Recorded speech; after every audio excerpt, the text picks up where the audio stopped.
Hola amigos, aquí estamos una vez más con un mensaje de fe, esperanza y amor de la palabra de Dios para todos ustedes. Hoy con un tema que nos ha tocado el corazón y es 5 columnas que el Señor nos estuvo mostrando en estos días y que queremos compartir con ustedes. Vamos a empezar hablando de 5 reyes que están en la palabra de Dios y que se habían unido en contra de Israel, en contra del pueblo de Dios. Y Dios le dice a Josué, no temas porque yo los he entregado en tus manos. Estábamos al comienzo de la conquista de la tierra prometida, habían cruzado el Jordán, habían tenido victoria en Jericó, habían tenido una derrota en la ciudad de Jai, posteriormente una victoria, y bueno, ahí en ese momento estaban ahí medio entre que no sabían, porque habían tenido victorias y derrotas. Entonces Dios le dice, quédate tranquilo Josué, porque yo los he entregado en tus manos. Y esto es lo que Dios nos dice hoy, quédense tranquilos, porque yo he entregado a sus enemigos en sus manos. La palabra de Dios nos muestra distintos episodios y en el libro de Josué también, capítulo 10, versículo 16, vemos la cueva de Maceda. En esta cueva, no vamos a ir al detalle de ese episodio, pero les cuento que hay una tremenda victoria en la conquista de la tierra prometida y total destrucción de los enemigos. Simplemente lo pongo como un ejemplo. Después, si ustedes lo quieren, lo pueden ver en Josué capítulo 10, versículos 16 al 22. La cueva de Maceda.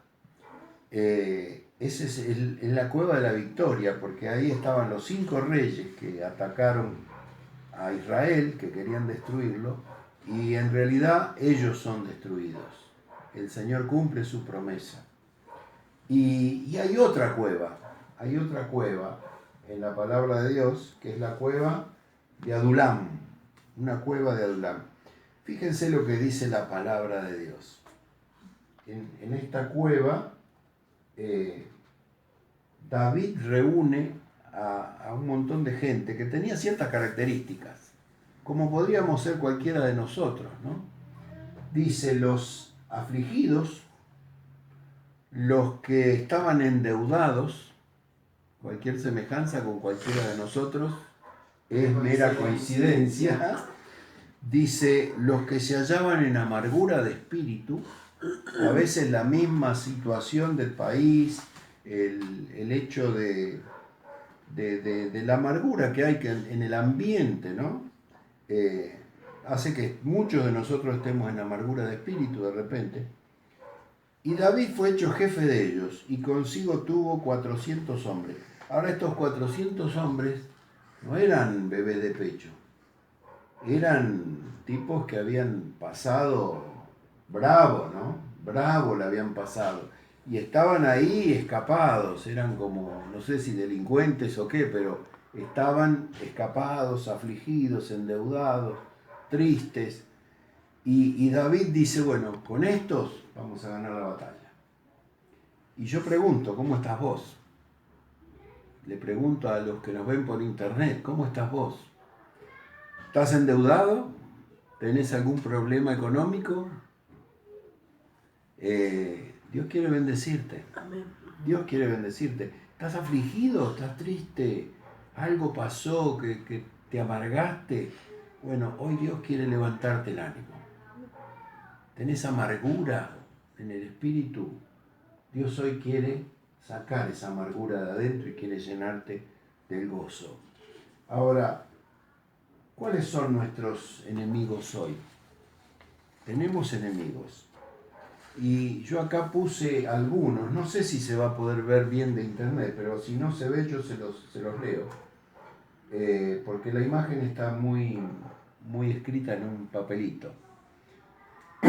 Dice acá, no voy a conseguirlo, nadie me va a querer,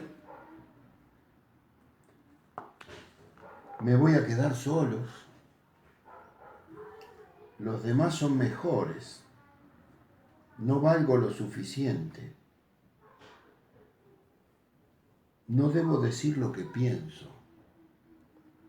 Piensen si algo de esto les está afectando, porque cuando empezamos a pensar de esta manera, llevados por la amargura, por la tristeza, hay una fortaleza que se empieza a forjar en nuestras mentes y tenemos que quitar esa fortaleza, las tenemos que destruir. La palabra de Dios nos enseña todo esto que acabamos de leer recién. No valgo lo suficiente, los demás son mejores, me voy a quedar solo. Es algo que nos da vueltas en la cabeza. Y la palabra de Dios nos dice en 2 Corintios que tenemos armas. Las armas de nuestra milicia no son carnales, son poderosas en Dios para la destrucción de fortaleza. Y ahí se nos menciona 3 cosas: argumentos, pensamientos y altiveces. Yo tengo un pensamiento, el pensamiento me lleva a un argumento, el argumento me lleva a una altivez, y eso me puede tirar para abajo como me puede tirar para arriba. Pensamiento, argumento, altivez. La palabra de Dios dice, lleven sus pensamientos cautivos a la obediencia a Cristo. Tiren abajo todo argumento, tiren abajo toda altivez, humíllense, y el Señor les va a dar la victoria. Ahora, esto que estamos viendo ahora es una batalla espiritual. Estamos en medio de una guerra espiritual. ¿Y qué elementos nos provee el Señor para esta batalla espiritual? Muy rápidamente los vamos a ver. Vamos a ver algunos, ¿no? Nos acordamos del tabernáculo, el tabernáculo de Moisés. Fue el primer templo que se hizo allí en el desierto, una carpa, una cosa así.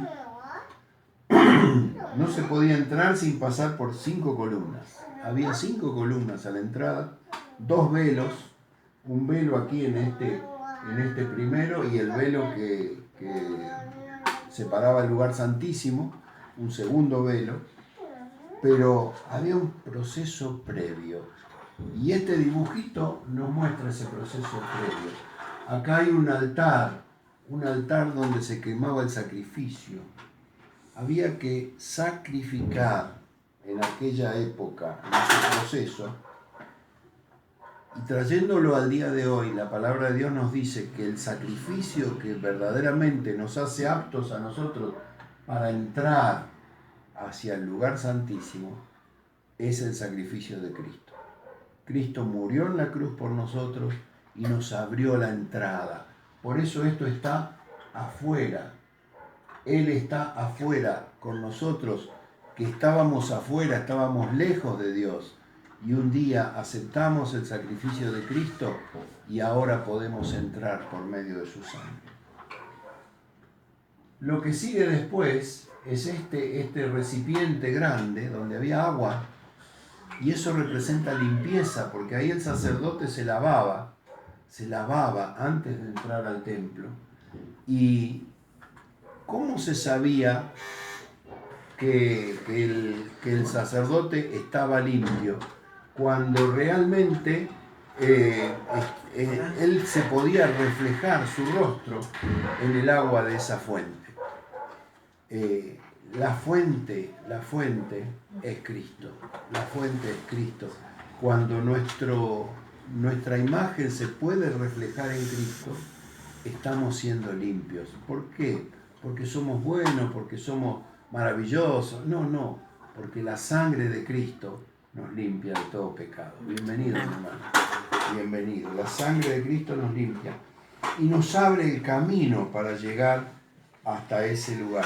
Yo representé en esas 5 columnas cinco palabras. Hay muchas más, pero yo digo, la primera de ellas, pureza. Si no tenemos pureza, si no estamos limpios por la sangre de Cristo, no podemos entrar a la presencia de Dios. Pureza, la primera columna para mí es pureza. La segunda columna es poder. La palabra de Dios me dice, todo lo puedo en Cristo que me fortalece, todo. No dice algo, no dice un poquito, dice todo lo puedo en Cristo que me fortalece. Otra columna dice fe, confianza. Jesús le dijo a Josué, Dios le dijo a Josué, no temas, yo estoy contigo, tus enemigos van a ser derrotados porque yo estoy contigo, no temas ni desmayes. Y el Señor está con nosotros hoy, por eso no debemos tener temor. Cuando hay angustia, cuando hay algún problema, cuando hay alguna cosa que nos trae amargura de espíritu, confiemos. Vamos a tener que trabajar, vamos a tener que luchar para seguir adelante, pero en medio de esa lucha con confianza y con fe, porque el Señor está con nosotros. Cuarta columna, el amor.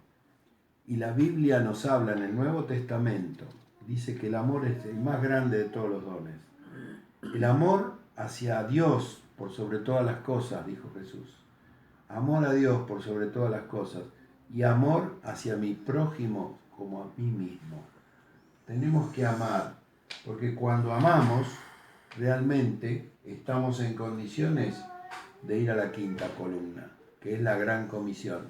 Jesús nos mandó a predicar el Evangelio a las naciones, a todas partes. Nos dijo, vayan por todo el mundo, prediquen el Evangelio, ganen almas, hagan discípulos, bautícenlos en el nombre del Padre, el Hijo y del Espíritu Santo. Yo los voy a respaldar, va a haber señales, va a haber cosas que van a pasar que son sobrenaturales, va a haber sanidades, va a haber dones espirituales, pero siempre y cuando nosotros cumplamos la gran comisión. Para cumplir esa gran comisión, el Señor nos pone en un cuerpo. ¿Cuál es el cuerpo en el cual el Señor nos pone? El Señor no quiere soldados aislados, no quiere llaneros solitarios. Yo me acuerdo cuando era chico, veía el llanero solitario y allí me divertía con el indio toro. Los jovencitos no saben de qué estoy hablando, pero el llanero solitario era un cowboy que solito él, con su ayudante, ganaban todas las batallas. Bueno, en la iglesia el llanero solitario no existe, porque el cuerpo en el que nos pone el Señor se llama la iglesia. La iglesia es el cuerpo, Jesús es la cabeza y nosotros somos la iglesia, nosotros somos el cuerpo. La palabra de Dios nos dice que los demonios están debajo de los pies de Jesús, pero si Él es la cabeza y nosotros somos el cuerpo, los pies están en el cuerpo. Entonces los demonios están debajo de los pies de la iglesia, debajo del cuerpo. La iglesia es la que nos provee de protección, de cuidado. ¿Y cómo funciona? ¿Cómo funciona esto? Funciona de una manera muy especial, como Dios lo previó, a través de dones, a través de ministerios, a través de operaciones. Acá pusimos los 5 dones personas, se llaman estos. Empezamos por los pastores, pero si bien Dios estableció pastores para que cuidemos a la grey, también Dios nos dice que cada uno de nosotros somos un pastor, porque nosotros tenemos que cuidar de los hermanos. Cada hermano tiene que cuidar del hermano.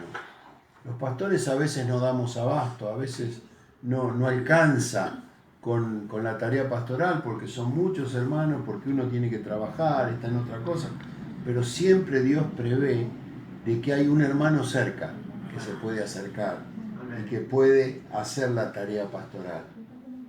Después dice maestros, y yo pregunto, ¿quién no necesita capacitarse?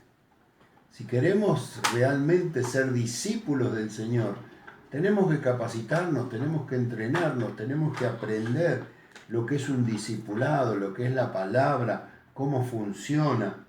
En el medio está apóstoles.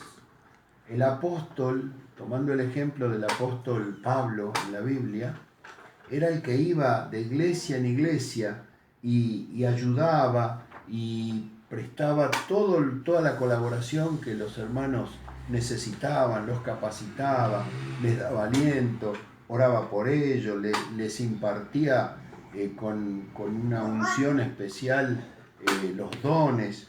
En realidad, la tarea apostólica es una visión de reino. Hay dos tipos de visión. Y yo te pregunto y me pregunto, en mi iglesia, en tu iglesia, ¿qué visión tenemos? ¿Tenemos una visión de reino de Dios o tenemos una visión de quintita? ¿Es mi quintita la que me interesa o es el reino de Dios? Y la palabra nos enseña que tenemos que ser apóstoles, todos tenemos que ser apóstoles. Tenemos que ver el mundo como lo ve Jesús y tratar de orar y trabajar para ganar el mundo para Cristo con una visión apostólica, con una visión de reino. Profetas. Los profetas son los que reciben de Dios y dan palabra. Pero cualquiera de nosotros orando y adorando al Señor, podemos recibir una palabra profética. No seremos profetas a lo mejor de profesión, pero sí podemos tener una palabra profética, cualquiera de nosotros. Adoración, intercesión, profecía, son tres patas que forman lo que es el profeta. Y por último, evangelistas. Y cuando leímos la Gran Comisión, vemos que los evangelistas somos nosotros. El Señor le dijo a sus discípulos, pero a través de sus discípulos y a través de los años, esa orden llega a nosotros y nos dice, vayan por el mundo, prediquen el Evangelio, hagan discípulos, enséñenle todas las cosas. ¿Y cuál es el resultado? Cuando trabajamos así, en equipo, como dice la palabra, lo que ocurre es lo que dice Levítico 26.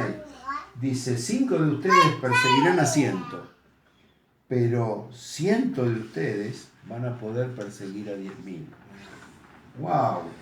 Cuando yo me uno con el cuerpo de Dios, cuando nos juntamos todos para hacer una campaña, para orar por la Argentina, como vamos a hacer ahora en estos 40 días de oración y ayuno, cuando nos juntamos para invadir un barrio con el poder de Dios, entonces el Señor nos dice, si ustedes son 5, van a poder tener un fruto de 100. Pero si ustedes son 100, el fruto va a ser de 10.000. ¡Wow! Yo quiero tener un fruto grande. Habla de que nuestros enemigos caerán a filo de espada. Ojo, no está hablando de personas, está hablando de espíritus. Los espíritus inmundos, que son los que están perturbando y deteriorando nuestra sociedad, van a caer delante de nosotros, porque el Señor nos promete que Él nos va a hacer crecer, nos va a multiplicar y va a firmar su pacto con nosotros. Y yo esto lo quiero traer a esta zona, a la zona donde nosotros el Señor nos plantó. Y quiero que todos digamos juntos ahora lo que dice aquí. Saavedra ya es de Cristo.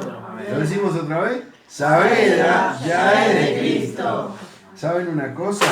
Nos estamos preparando porque el 17 de noviembre, si Dios lo permite, vamos a estar en el Club Estudiantes del Norte, aquí cerquita de la estación Luis María Saavedra, y vamos a estar allí predicando la palabra, trayendo todo el equipo de nuestra iglesia en Villa Martelli, porque queremos ganar Saavedra para Cristo. Queridos vecinos, queridos amigos, queridos hermanos inclusive, los invitamos a todos.